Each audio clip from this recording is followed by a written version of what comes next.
करवीर तालुक्यातील कुडित्रे इथं कुंभी कारखान्याचे संस्थापक चेअरमन स्वर्गीय डी.सी. नरके यांच्या 27व्या स्मृतिदिनानिमित्त आयोजित खुल्या 12व्या राज्यस्तरीय डी.सी. नरके चषक फुटबॉल स्पर्धेचं आयोजन करण्यात आलं होतं।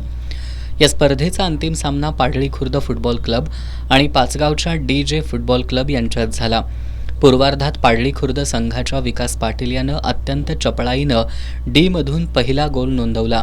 उत्तरार्धात पाडळी खुर्द संघानं डी.जे. संघावर अनेक चढाया केल्या, मात्र त्या डी.जे. संघानं परतवून लावल्या।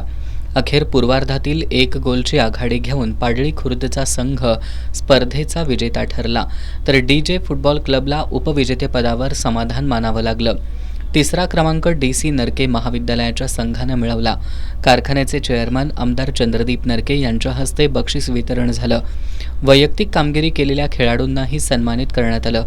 यावेळी गोकुळचे संचालक अजित नरके, कारखान्याचे उपाध्यक्ष राहुल खाडे, सुधीर खाडे, संचालक ॲडव्होकेट बाजीराव शेलार, डॉक्टर बी पाटील, उत्तम वरुटे, संजय पाटील, रवींद्र मडके, दादा सोलाड, यशवंत बँकेचे संचालक एकनाथ पाटील, जनार्दन खाडे, प्राचार्य ए.एम. पाटील, शिवाजी डुबल उपस्थित होते।